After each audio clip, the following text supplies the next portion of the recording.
Olá, eu sou a Sheila Santos. Eu sou a Isabel Rendeiro. E nós somos o PowerCast. Gente, antes de começar esse episódio, quero convidar vocês a se inscreverem no nosso canal, ativar o sininho. Compartilhar com todo mundo e deixar muitos comentários, porque a gente tá no segundo dia de gravação do Exatamente, estúdio. um dia também muito especial, com pessoas assim, super queridas. E hoje a gente vai começar o dia muito doce, gente. Aliás, pra já New York tá... City, a gente te ama, porque tá incrível esses dias aqui, né, Bebel? A Exato. temperatura maravilhosa. E a gente começou amanhã comendo o quê, Bebel? Exatamente, um maravilhoso pão de mel, gente. Exato. Olha só, a gente tá recebendo hoje nossa primeira convidada, ela que é uma doceira maravilhosa. Tem um espaço incrível. Seja bem-vinda, Mariana Vieira. Obrigada. É um prazer estar aqui. Obrigada pelo convite. Não, a gente ama mulheres empreendedoras e ainda mulheres empreendedoras fazendo coisas que a gente ama. Exatamente. Conquistando aí novos territórios, né? Muito guerreira, né? A gente quer saber toda essa história, tudo. Como é que você chegou aqui? Começou o negócio? Conta pra gente. Eu já queria perguntar, você já trabalhava com doces lá no Brasil quando veio pra cá? Não, eu me formei publicitária em São Paulo, daí eu trabalhei 3 anos com publicidade, resolvi largar, entendi que eu não era do mundo corporativo e fui estudar gastronomia. E meu namorado na época, que era da publicidade, trabalhava numa agência que eu tinha trabalhado em São Paulo. E aí essa agência convidou ele para vir para cá. A gente ficou namorando 1 ano e pouquinho enquanto eu fazia faculdade de gastronomia. Daí a gente casou e eu vim para cá. E aí quando eu vim, eu estava já nesse momento que eu tinha me formado na gastronomia, pensando o que seria esse novo universo de gastronomia na minha vida. E aí você chega em Nova York, que assim... é um universo muito rico, então eu comecei a trabalhar mais aqui mesmo, assim. Ai, que legal! Então você começou a fazer... Porque assim, doce é uma coisa muito específica, né? Como que você fez essa pesquisa? Eu quero trabalhar com doce quando estava na gastronomia, porque eu, que adoro comer... quem faz faculdade de gastronomia não é só você fazer a parte, né, da alimentação, no caso, na parte da comida em si. Aprende business lá, né, a cozinha que você vai usar. E qual foi o momento da decisão que foi doce? Eu cheguei aqui e eu entendi que eu não queria ir para restaurante, porque conheci algumas pessoas que trabalhavam, já tinha amigos da faculdade que estavam trabalhando, fazendo estágio, sei lá, na Espanha, em Portugal, e eu sabia que era uma coisa muito intensa, e eu tinha acabado de casar, então eu fiz uma escolha meio do tipo, onde que eu posso começar, onde que eu posso trabalhar, que me dê um pouco de rotina, que não seja aquela coisa mais estressante. O mercado de gastronomia mudou muito, aqui em Nova York principalmente, o tipo de comportamento, mas sempre foi muito intenso, ainda é, né? E aí eu quis meio que escapar disso e comecei a fazer primeiro uns eventos onde eu cozinhava o cardápio inteiro, carnes, risotos, o que fosse, mas eu vi que o doce começou a fluir ali, sabe? E eu tinha um histórico de sempre gostar de fazer doce desde pequena, então ali meio que a mágica aconteceu, assim. Que legal que vai indo pelo caminho, né? E de onde veio, como você começou o seu negócio mesmo, Mari? Como eu comecei? Nesses eventos eu sempre servia brigadeiro. Quando eu cheguei aqui, eu comecei a atirar para todos os lados. Eu achava que eu ia ser uma food writer. Eu fui fazer um curso de food writing na NYU e eu achava que ia ser, sabe, aquelas pessoas que tipo vão escrever um livro sobre gastronomia, porque eu sempre gostei muito do assunto. Aí eu fiz uma aula, 6 meses, achei super difícil escrever em outra língua, mas no meio disso eu comecei a trabalhar numa ONG, onde eu trabalhava na parte de confeitaria, mas eu fazia doce para pessoas diabéticas e tal.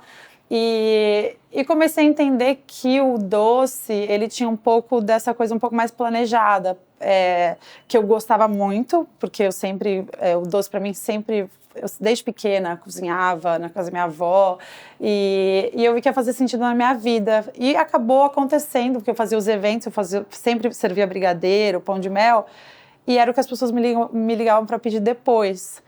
Então, eu fui lá, fiz na época um blogspot, brigadeirobakery.blogspot, peguei meu celular, coloquei lá e comecei a atender o telefone, Brigadeiro Bakery. Adoro, gente, adoro.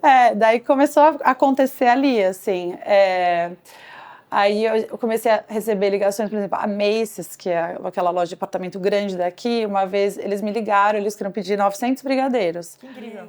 Aí eu falei, posso fazer na minha casa, tudo bem. Só que eles falaram assim, manda o W9, que é um documento para mostrar para você, enfim. e eu não tinha. Aí eu falei, meu Deus, o que eu vou fazer? Aí eu tinha um amigo que tinha um restaurante, ele é colombiano, americano, e falou, vem fazer daqui do meu restaurante, não deixa de pegar o seu pedido. E aí, ali ele me ofereceu para eu começar a montar um negócio dentro do espaço da cozinha dele.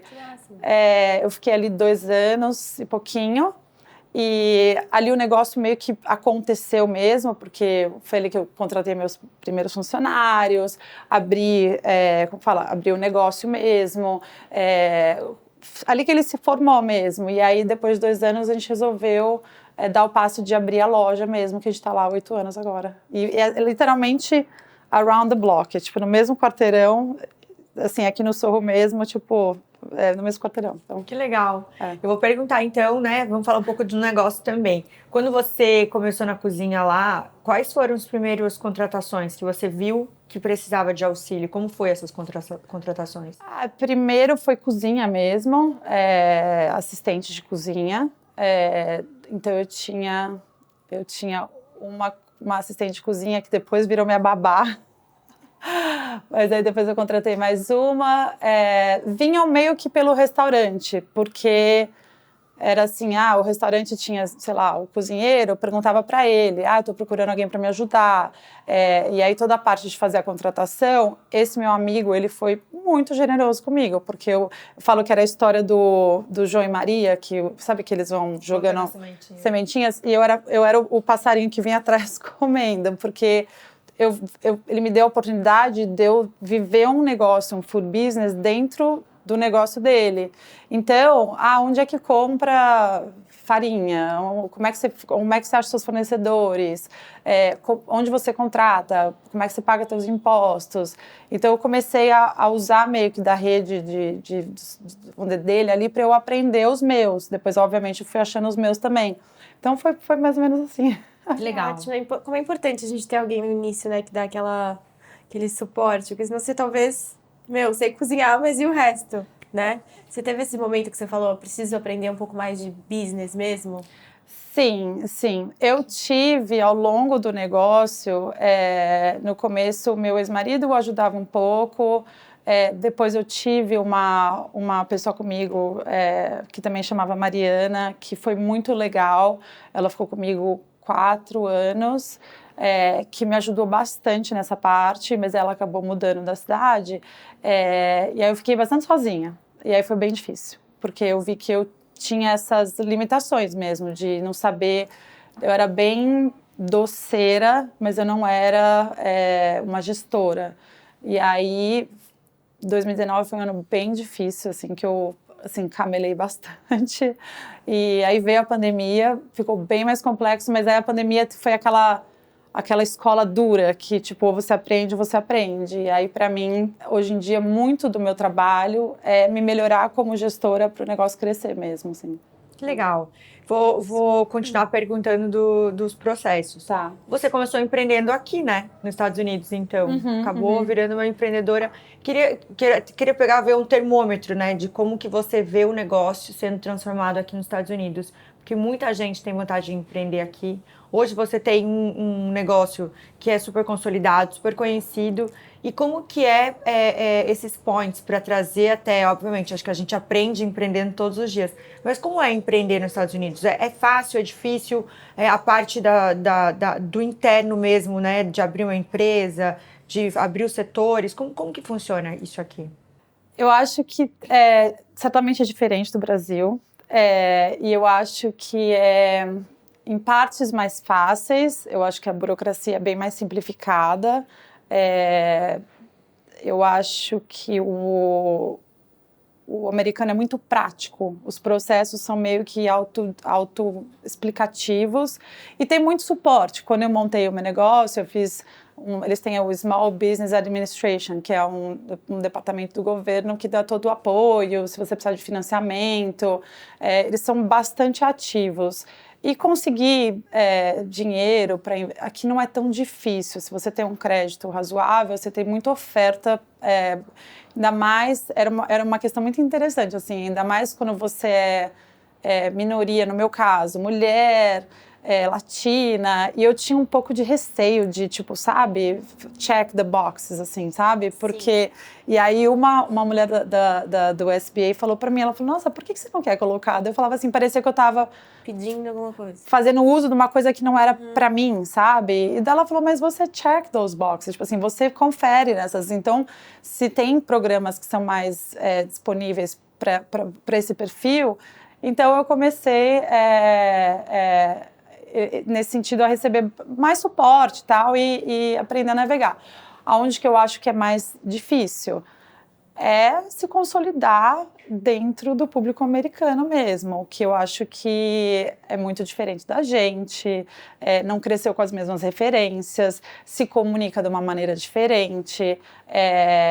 E eu, na verdade, aí eu volto para o meu lado publicitária, comunicadora, que hoje em dia é o que eu mais me divirto fazendo no meu trabalho, que é entender qual a melhor maneira para a gente, sabe, se consolidar cada vez mais.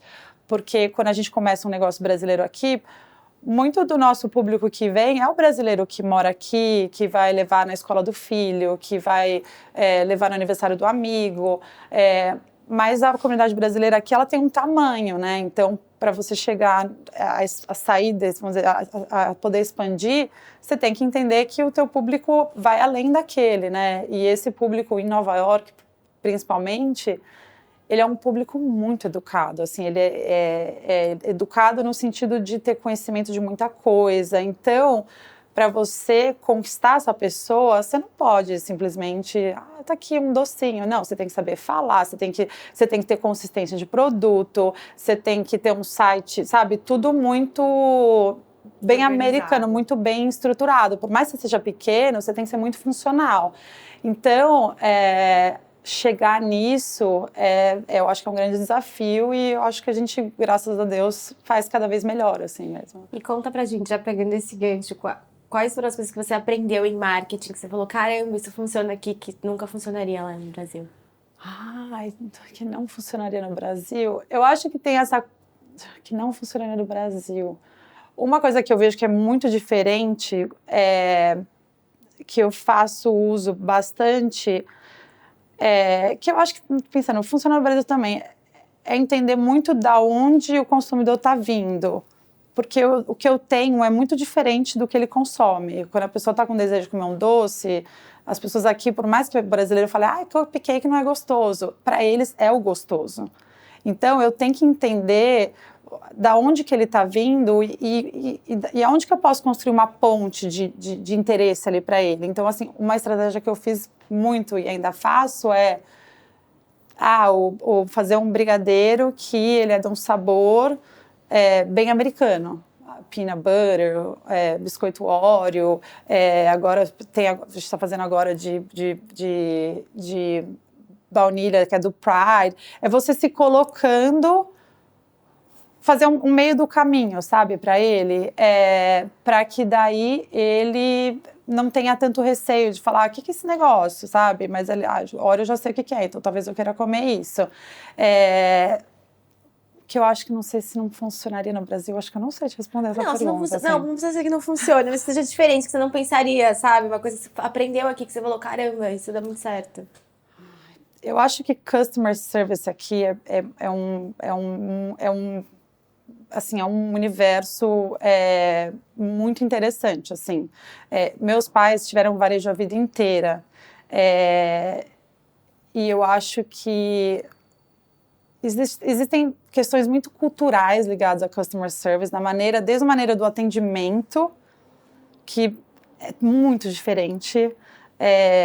A gente está acostumado, e é muito do que eu escuto dos meus amigos, da minha família, o americano é grosso, ele não é tão caloroso, mas é o estilo de vida dele, assim, a maneira que... O americano, você tem que dar um tempo para ele se abrir para você.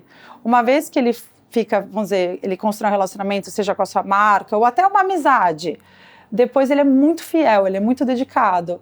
Só que esse contato inicial, ele tem que ser muito, eu tô aqui, você tá ali. A gente se olha, sabe? O que você tem de interessante? Me conta aí que talvez eu vá até você.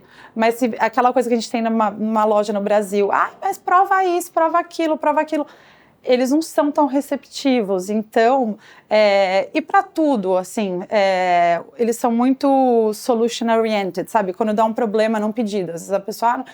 Não adianta você ficar falando, não, porque o PS atrasou, não, ele quer uma solução, sabe? Então, eu acho que entender a cultura, para mim, é o grande diferencial, porque como eu crescendo no Brasil, a gente sabe lidar, a gente tem o nosso jeito de fazer as coisas, geralmente mais calorosa e mais flexível. Eu posso levar esse vestido para experimentar se eu não gostar, sabe? Aqui não tem muito isso, não tem essa intimidade que é quase natural. Por exemplo, eu tenho filhos, assim, aqui as pessoas não tocam um bebê na rua que não é seu filho ou teu sobrinho, sabe? Então, são tantos detalhes culturais que a gente tem que entender, principalmente porque eu tô lá com uma loja física, então você tem que...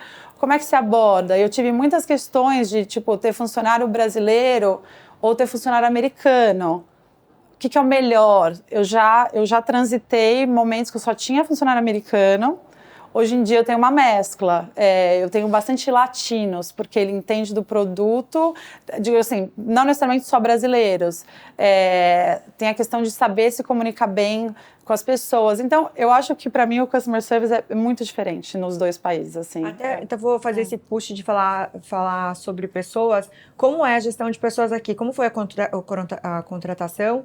E como é para ensinar sobre o seu produto para quem não é brasileiro? Porque a gente está falando de produtos que são mais tradicionais pra gente, que as pessoas não conhecem para vender. Inclusive, até quando a gente estava falando sobre comida brasileira, vem essa questão, né? Como que o gringo, ele vai lá e conhece a coxinha, por exemplo, para vender o pão de queijo, né?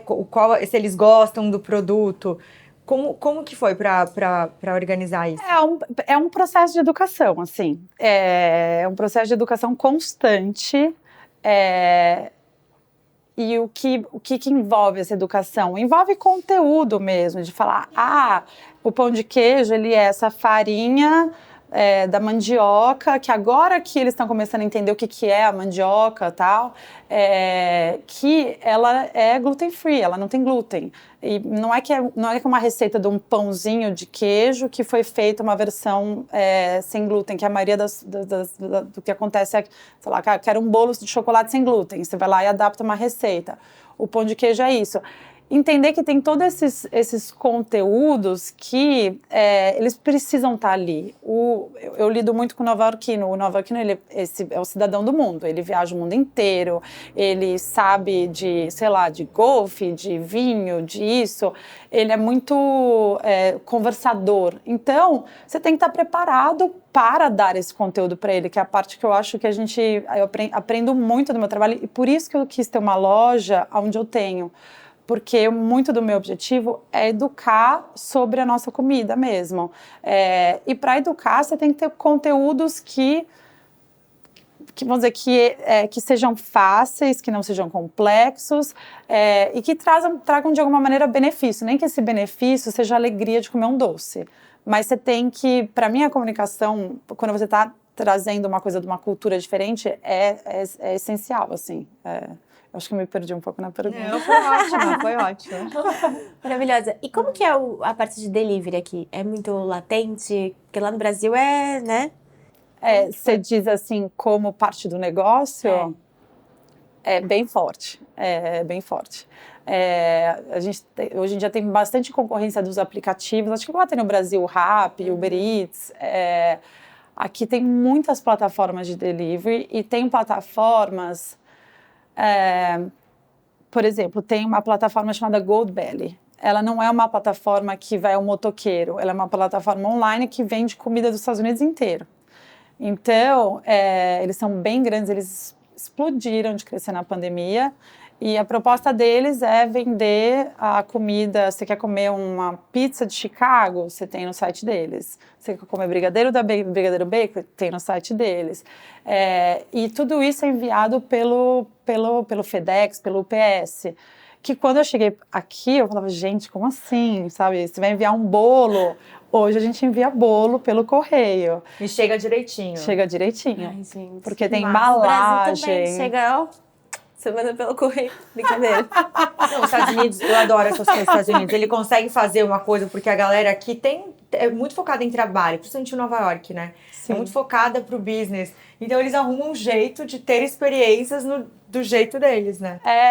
E pra gente, assim, é legal, eu acho incrível. Até outro dia eu falei, tava treinando uma menina como empacotar um bolo e eu acho até hoje incrível que a gente manda um bolo para Califórnia e o bolo chega menos de 24 horas intacto. A gente não manda um bolo decorado, a gente é um bolo mais simples porque, enfim, e a gente aprendeu com as outras bakeries daqui. Eu fui comprando, entendendo e comecei a fazer. Mas eu acho isso maravilhoso, assim, que você pode, porque você consegue, apesar de a gente ter uma loja pequena, uma operação pequena, você consegue estar acessível. Imagina, eu quero comer uma tapioca que tá em Chicago. Tipo, de uma pessoa. É muito legal isso. Né? Você pode comprar barbecue do Texas, você pode comprar. Imagina, o que você quer comer de domingo? Ruim. Não, porque essa questão da embalagem daqui. Eles devem ser preparados. Imagina, quero comer um churrasco, sei lá, quero comer uma comida sei lá. Tipo um hot dog que você comeria lá em Chicago, no ballpark, lá. E a proposta é justamente essa. E essa empresa, nesse caso, ele tem lá o Packaging Specialist. Ah, tá. Que ele vai falar, ele vai olhar teu produto, vai falar, você precisa disso, você precisa de tanto de ice packs, né, que é o gelinho que coloca, o teu serviço tem que ser 24 horas, já esse produto, por exemplo, o pão de mel, ele não precisa viajar refrigerado, no verão sim, então, logística aqui, esse é o país da logística, assim, é maravilhoso, assim. O downside disso é a parte de embalagem, porque daí é mais lixo, que é uma coisa que também, enfim, mas viabiliza muito do projeto e cada vez mais tem soluções também mais sustentáveis, tal, mas eu acho maravilhoso isso, assim. Incrível, gente. Que máximo. É muito legal. É muito legal. Aqui essas coisas de diferentes para frente, sempre nos Estados Unidos, né? É muito inovador. Não, é bem legal, assim. Você. Eu fiz a última agora. Fez? Achei que tivesse emendado. Do delivery. Desculpa. Não, eu posso fazer, que eu falei do delivery. Eu às vezes atropelo a Isabel várias vezes. Então eu vou continuar perguntando sobre isso, que eu sou curiosa. Tá bom. Quais são os produtos que mais saem? E essa adaptação de produto que você fez, qual foi o produto que você mesmo falou, putz, que incrível que ficou desse jeito, tá saindo super bem? Fala de novo a primeira parte da pergunta. A parte do produto. Quais são os produtos que mais saem? Produtos que mais saem. Pra gente, brigadeiro, nosso carro-chefe, seguido de bolo. Faz brigadeiro de chocolate ou faz... Brigadeiro de chocolate, assim, ó. Amargo, normal? A gente tem, antes da pandemia eu cheguei a ter 25 sabores de brigadeiro. Hoje a gente tem 12. A gente... Vou falar a primeira, uma resposta vai chegar na outra. Pra gente, primeiro, brigadeiro, sabores variados. O que mais vende é o chocolate. Depois, seguido de bolos, que eles chamam aqui de layer cakes, né? Que a gente fez uma adaptação do bolo que... Hoje em dia, os bolos do Brasil são mais altos, mas há 9 anos atrás, quando eu comecei, eles não eram tão altos. E o bolo do americano, ele é mais alto, assim. Então, a gente fez um sabor bem brasileiro, todos os nossos bolos bem brasileiros, mas no visual americano. E, por último, vem pão de queijo, a gente tem uns bolos de pote, pão de mel, que a gente chama que são os other desserts, né, que a gente vende. A questão do produto. Quando eu comecei a Brigadeiro Bakery no Brasil, estava acontecendo aquele movimento das brigadeirias, todo mundo ficando louco com brigadeiria aqui, e era essa coisa do brigadeiro gourmet. Eu fui num movimento completamente oposto. Por quê? O meu objetivo aqui era fazer o brigadeiro mais simples, mais caseiro, com sabor mais legítimo para dar para o brasileiro que mora aqui à distância do país ou para quem for conhecer aquilo, aquela coisa mais autêntica possível, sabe? E isso eu acho que é onde a gente se deu melhor, assim. Para mim, quando a gente tem, né, os reviews, como fala? Reviews em português? Pode falar. Reviews brasileiro. Outro dia foi uma cliente lá que falou assim, nossa, eu vim aqui. Outro dia, a primeira vez que eu vim aqui, eu chorei porque eu comecei a ficar com saudade da casa da minha avó e não sei o quê. Que fofa! Então, pra mim, eu não queria nada de gourmet. Eu queria, tipo, o mais homestyle, caseiro possível. E aí, pra isso, eu fui nos ingredientes mais brasileiros, mais simples, que eu tinha acesso aqui, sabe? Porque comida é essa matemática, o ingrediente certo vai dar o produto certo. E pra gente é a promessa até hoje. Eu falo que os clientes brasileiros, eles são os que me validam como produto, sabe? Porque quando você trabalha com um produto que é cultural,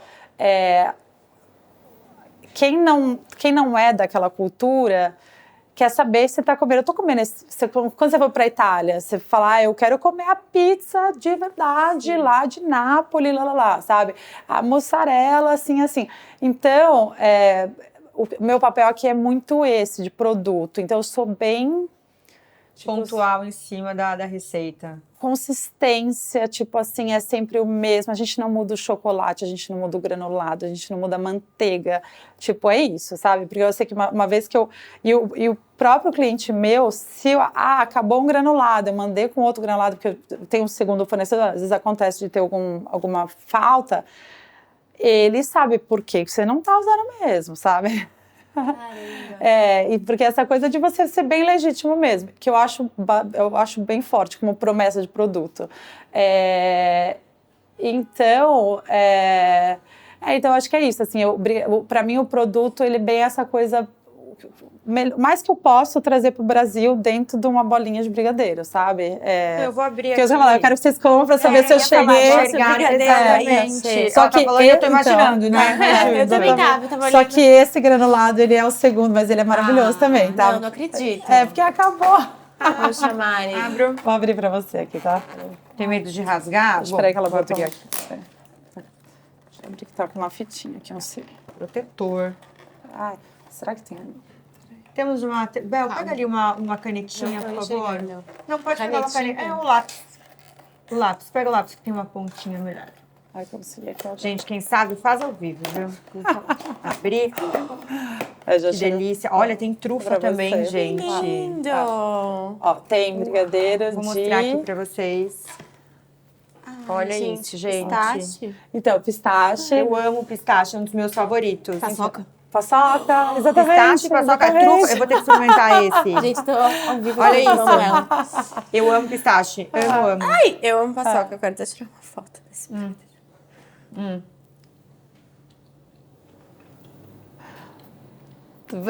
Confere. Johnny, quer um? Do que são os outros? Ao vivo, Então, gente. Esse é o chocolate clássico. Paçoca, que a gente agora é o sabor do mês, por causa de festa junina.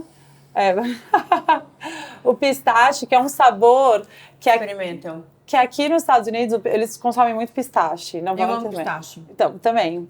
Então, Sorvete, pistache, chocolate, tudo. e o último é só de dark chocolate. Na verdade, ele é meio que uma trufa, meio que um chocolate, que não é tão... Tem muita gente que fala assim, me pergunta, mas cada um o experimentou americano, um. o Você americano de paçoca? acha brigadeiro doce? Em geral, não. Mas tem, por exemplo, tem italiano que acha brigadeiro doce. Aqui tem muito italiano também. Então, a gente tem o dark chocolate pra... Nossa, de paçoca é... Esse é o dark. Esse é... É trufa? Esse é o dark, esse é o dark. Maravilhoso. O da paçoca, A Joana provou Nossa, eu tô também. sentindo, eu não sei dizer. Meu e Deus. é paçoca brasileira. Eu amo paçoca, tipo assim, amo. Eu amo também. Nossa. Gente do céu. Eu vou deixar aqui do ladinho. E pra pão de comer mel mais. também, que eu sei que vocês gostam. Você falou que você adora. Não, pão de mel é uma delícia, É né? meu chocolate favorito. Todo mundo já sabe disso, porque eu sempre falo, amo. Acho que Gente, tem mais Deus pão de passou paçoca por lá aí. na loja? Tem, Vou passar lá. Tem, inclusive a gente vende paçoca agora. Porque, Sério? Porque eu pensei assim, uma coisa meio nova. Eu cresci no interior, indo ali no bar da esquina e comprava paçoquinha. Aí eu achei que doces brasileiros não é só o brigadeiro, né? Tipo, então tem Sete Belo, paçocas, cocadinha. Gente, mas paçoca é uma coisa que todo mundo adora, né? É uma coisa muito impressionante. O brasileiro adora. É 8 ou 80. Tem muita É? gente que odeia. Nossa, não a maioria suporta que eu paçoca. conheço gosta de paçoca. Eu conheço a maioria que não gosta. Sério? Tô em choque. Normalmente eu vou comer paçoca se você tipo, Você jura? é tão Eu bom. gosto muito de. É, muito. e é 880, não tem um meio termo, tipo, o meio ganhou. Uma pessoa fala que horror, ou a pessoa, tipo, ama. Eu falo, gente, que loucura. Paçoca é muito bom. E aqui, porque eles já gostam muito de amendoim, por causa do peanut butter, Aham. vende Eu também super gosto de bem. tudo de amendoim. Super bem. Que delícia. É muito legal. Aproveitando que você falou isso, você até falou de festa junina, quais são as suas datas sazonais aqui que mais saem? Natal, né? O holidays, não Natal, porque aqui a gente tem que, tipo, não é Natal, é bem multicultural, assim. Então, o holidays que começa final de novembro, quando tem o Thanksgiving, até o Natal. Pra gente, nossa maior season. Depois a gente tem a segunda maior, Páscoa, bem forte. Na comunidade brasileira e latina, a gente faz ovo de Páscoa, ovo recheado. Então, pra gente é uma época bem legal.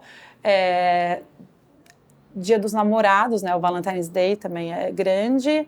Porque você pega dois, né? O Valentine's e agora, Dia dos Namorados. Mas o Valentine's pra gente é maior de business, assim. Porque é aquela coisa, tamanho da comunidade, o tamanho do país. Então, foi agora, né, o Dia dos Namorados, mas o Valentine's pra gente é bem grande, assim. E um pouco de Dia das Mães é pra gente bem legal também. O verão é uma época mais calma, que esse ano a gente tá tentando mudar um pouco, agora tem um cardápio de café da manhã, café gelado, a gente está tentando trazer um pouco mais... Eles gostam bastante, né? Bastante, bastante. E aí agora a gente está reelaborando todo o cardápio de cafés para ficar mais brasileiro ainda, que eu acho que foi um aprendizado, assim, recente, que quando eu abri o negócio, a gente tem muitas coisas de querer agradar o local. Eu já estava fazendo brigadeiro, então eu fiz um café bem estilo americano. E acho que agora deu aquela confiança para falar, não, eu quero mostrar o que é o nosso café. Então, estou investigando como é roasted, como chega, como vem. E aí eu quero ter cafezinho pingado, um projeto agora para o verão, assim, para as pessoas irem lá e mostrar o que é essa nossa cultura do cafezinho, porque o americano, até na quantidade é interessante. O americano é um copão e vai aquilo no dia. A gente é vários cafezinhos, assim. Então, mas eu acho legal até no sentido de se dar pausas ao longo do dia, sabe? Ou do meio da tarde, separar uma fatia de bolo, tomar um café, sabe? Essa coisa do... Eu quero trazer essa coisa do momento, assim, que eu acho que é muito positiva na nossa cultura, sabe? E você acha que aqui, pela rotina, eles conseguem parar para ter esse momento? Uma questão... Eu acho que eles estão se educando, sabe? Eu observo muito outras culturas, o francês, o italiano, o japonês, como eles conseguem educar, ou pelo menos virar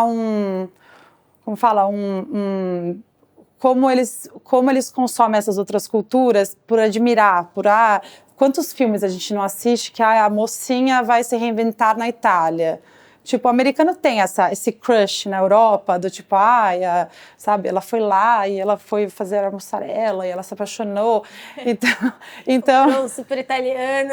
Aí, exatamente, aí encontrou o italiano da vida dela, enquanto ela pediu um expresso. Então, eu observo muito como essas culturas ensinaram o americano a absorver, porque até o próprio café... Hoje em dia se bebe melhor café aqui nos Estados Unidos também. Há 10 anos atrás era o Dunkin' Donuts e o próprio Starbucks se reinventou completamente porque essa necessidade de ter um café de qualidade, de origem, disso. Então, a minha intenção é tentar trazer mais disso, aprendendo com outras culturas como eles vão fazendo, assim. E basicamente educando não só sobre o produto, mas educando sobre o comportamento. O italiano tem. O italiano, para mim, é o melhor caso, porque, enfim, o mundo inteiro aprende com ele, né? Ele tem o aperitivo, no final, que é o aperitivo dele, que é tipo um drinkzinho.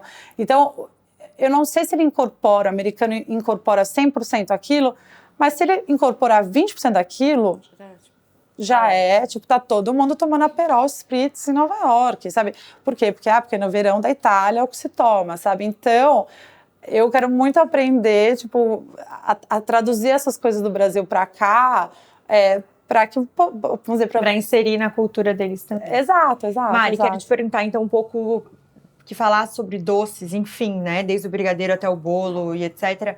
É um crush de todo mundo, né, aprender a fazer um bom doce, né? Todo mundo gosta de um docinho, ou a grande maioria come um docinho. Que dicas você daria para quem está começando a empreender, como você lá atrás, que você daria para ajudar? Olha, eu acho que é importante ter essas coisas dentro do negócio para garantir que você cresça mais saudável. Primeiro, isso foi uma dica que eu recebi do SBA daqui. Isso para quem estou falando, para quem vai começar micro, assim. Começa de casa, não vai lá e põe um puto investimento, abre um negócio. Fica 1 ano, eles falam, fica 1 ano na informalidade. Por quê? Porque esse ano vai te dizer se você tá afim daquele negócio mesmo, sabe? Daquele estilo de vida, daquele tipo de trabalho. Porque a pessoa que fala assim, ela trabalhou 20 anos num banco, ela sai e fala, eu sonho em abrir um café. É uma mudança de estilo muito grande. Então, eu acho que fazer isso, começar na informalidade, apesar de quase parecer errado, eu acho que é uma coisa super positiva, assim. E a segunda coisa que tinha pensado na minha cabeça e já se escapuliu. Sim, eu acho que é a organização financeira do negócio. Isso, para mim, tem sido o maior foco do meu desenvolvimento dos 2 últimos anos, porque a solidez. Eu falo que o balanço ali tipo, para mim é quase hoje em dia a meditação. Se tá tudo bem, tá tudo em paz, sabe? E eu acho que na cozinha, em geral, é onde a parte mais fácil de se perder. Eu vou inventar um produto novo, não sei o quê. Eu hoje em dia tenho a Paula aqui, enfim, trabalha comigo, que é uma pessoa super assim, pé no chão. Qualquer coisa que der que eu tenha, ela... Vamos ver isso aqui, quanto custa. E ter sempre esses controles de estoque, que eu acho que em cozinha, principalmente, é muito fácil se perder, assim, porque são produtos que são feitos muitas vezes, sei lá, no restaurante. Será que o chefe cortou a picanha do tamanho certo? E às vezes muitos desses erros é o que custa o lucro do final do mês. Então eu acho que esses controles, que vai muito a ver, que é onde para mim me pegou muito bem, que vai muito a ver com a consistência do produto. Porque se você está... Sabe, aquela receita tem que dar tanto, então realmente tem que dar tanto. Acompanhar a perda, então... E para mim, eu vou bem honesta, isso não era a minha natureza, eu nunca fui muito numérica. Então eu comi bastante poeira no começo, então eu adoraria que eu tivesse sido mais atenta a isso, porque eu acho que é isso que dá solidez para um negócio. Não adianta nada eu ter uma ideia maravilhosa e falar, eu quero expandir, mostra aí seus números, entendeu? Então eu acho que essa clareza mesmo da operação mesmo, acho que é bem importante. Adorei, vamos para as as powers. São Vambora. perguntinhas que a gente faz rápidas e meio bate-bola, Tá assim. bom, tá. Até hoje, né, na sua carreira empreendedora, qual foi o seu maior aprendizado? Maior aprendizado, por ser tantos aprendizados, sempre aprender. Tipo assim, nunca ter medo de aprender. Assim, tudo é possível de ser aprendido.